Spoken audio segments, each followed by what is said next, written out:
This is a Celebration 125 podcast. Do you live in Harrison Mills? Yeah, actually I do. 22, 23 years. And when did you first become a volunteer with Kilby Store and Museum? 3-4 years ago. Okay.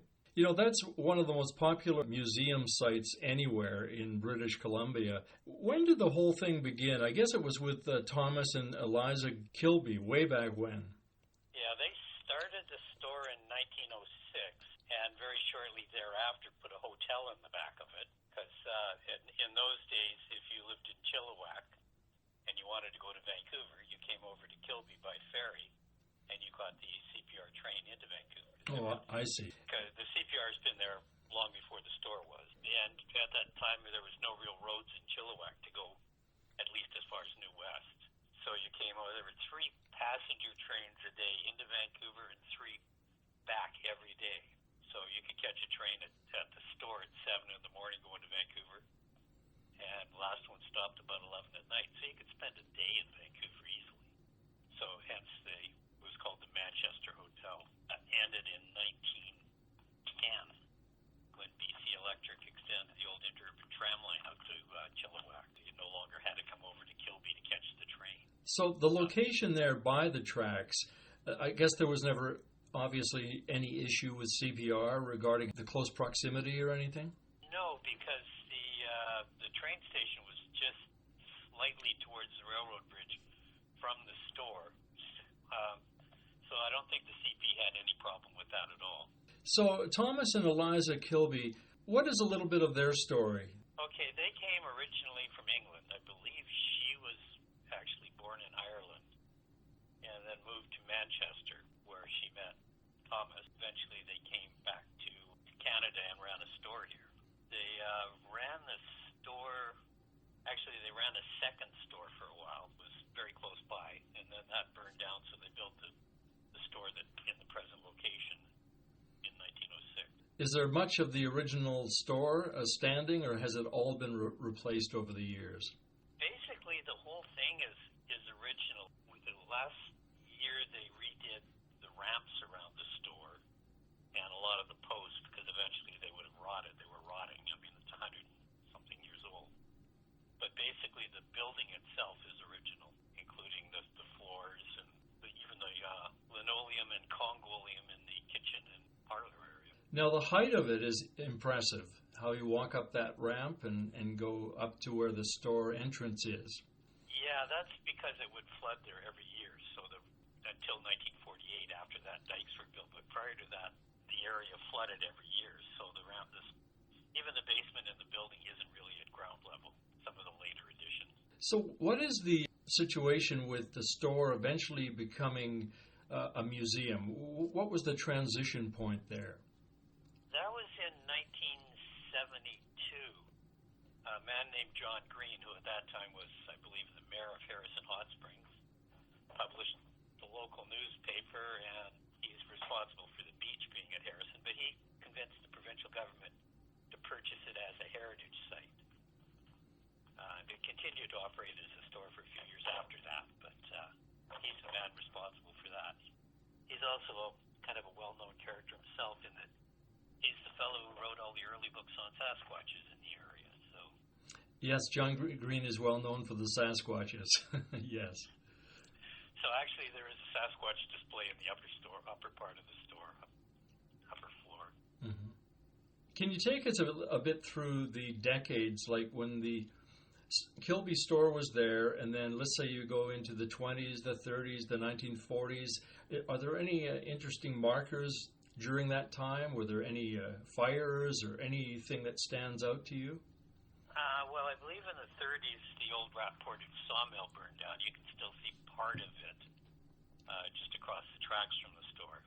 By then, I guess all the logging, milling had probably disappeared. The major flood in 1948, which devastated the entire Fraser Valley. I know in about 1917, the store closed for a while because it was a pretty rural area. Market fluctuations in terms of global markets tended to influence it a lot. In the 30s, they started out as a supply store for the work camps that the federal government had instigated on, the government decided they were going to supply them, so Kilby's lost that end of the business. In 1955, CP took the rail station down, so there was no longer trains serving, or at least a train station serving that area. Again, due to lack of business, I think. Well, it is a very small populated area, even to this day, relatively speaking. Yeah, at the time, like the store itself, we have it set up as if it was in the 20s. And at that time, there were probably 300 to 400 people living in the area, between logging, mills, farms, fishing, tourism, all sorts of things. Now there's probably, well, there may still be 300 to 400 people roughly in the area, but everything's different now. What of the indigenous people, the Stateless Nation in that area? Was there any kind of cooperative element to the whole thing? Actually, Acton Kilby, who took over from the store from his parents in 1922, Acton and his wife Jessie, his parents were quite elderly, so he took it over. He was fluent in the local language, Aliquidam. I always pronounce that wrong, so any First Nations hear me, I apologize. He was fluent in their language, and he kind of really stood up for them at a time when really the governments didn't really care that much about them. There is a story where he refused to let a logging company haul a boom of logs away until they paid their First Nations people. So, like I say, he tended to look after them a lot. And so he had a good rapport with them. The main theme of the Kilby Store and Museum now is a 20s setting, is that correct? Yeah, that's correct. And I believe it's 92% of things that you see in the store are actually original to the store. Being a heritage site, we can't bring stuff in like a museum can. It has to be authentic or related to the store, that specific area. So actually some of the stuff in there still has the original product in it. If it didn't sell, the Kilbys just stored it away somewhere upstairs or wherever. I like to tell people when they come in that I can make them a nice 90-year-old cup of Ovaltine if I can chisel it out of the tin. And surprisingly, nobody's taken me up on that offer yet. So. Well, at least that way there are no fatalities. Yeah. But yeah, basically everything. There are a few things in there that are not from the period but representative of the period. Like some of the stuff, mops and things are newer but are identical to what you would have purchased in that store at that time. There's fashions, clothing, tin goods, and surprisingly an awful lot of the canned goods in there are still recognizable labels.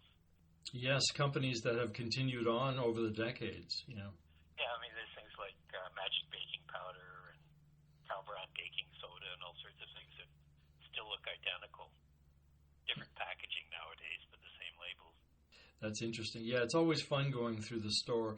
Now, when did the part of it that is the farm, you have the animals there, how was that incorporated into the whole idea of a historical site? Well, originally there was a farm there as well. Acton Kilby raised purebred Jersey cattle. I think he had a herd of something like 30, I believe. And he was the president of the milk marketing board, so there was also a milk train that went into Vancouver every day from Ruby Creek. So there was always a farm there, and like most rural areas, you're going to have chickens and pigs and whatever. I know Acton, when he took over from his parents, he quickly sold off all his father's pigs because he hated pigs. But they did have a few for bacon and whatever.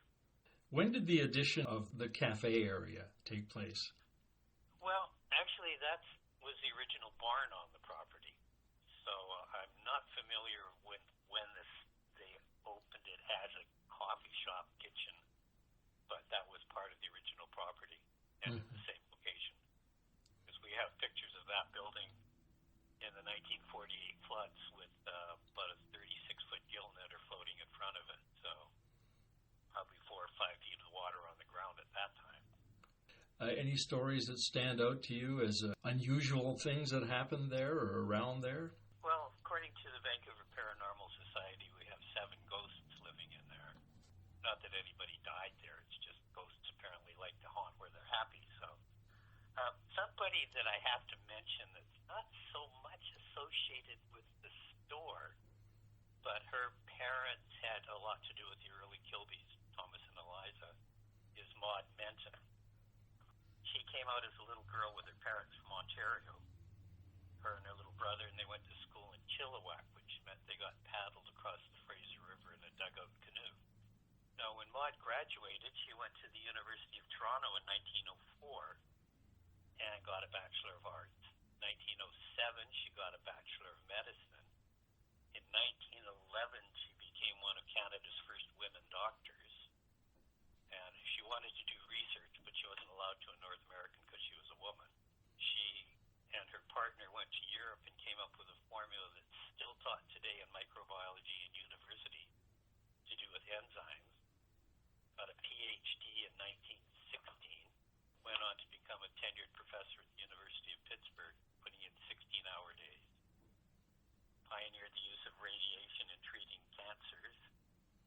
Several other, I think she had about 100 papers that she wrote on various medical things. Retired from the University of Pittsburgh after putting in 16-hour days. Came back to Vancouver and did cancer research at UBC until she was too ill to continue. So I do like to mention her. That was very interesting. Yes, no, people such as her are fascinating. Yeah. I mean, she was one of the first microbiologists. So, yeah, like I say, she was sort of away from the area by the time that the store opened up, but her parents were living in the area for quite a while. Her mother ran a boarding house company store. Her father was a tugboat captain. I just like to bring her up because I figure she doesn't get enough recognition. Absolutely. I'm glad you mentioned that. The store, obviously, as many museums and other businesses and so on have gone through in the last few months, the pandemic that we're in now has changed things in some degree. Can you get into that a little bit? Yeah, last year prior to the pandemic, people would just come and onto the grounds and do a tour whenever they were there, kind of. There was no restrictions. Now, because of the pandemic, we have to limit the amount of people that are in the store at any given time.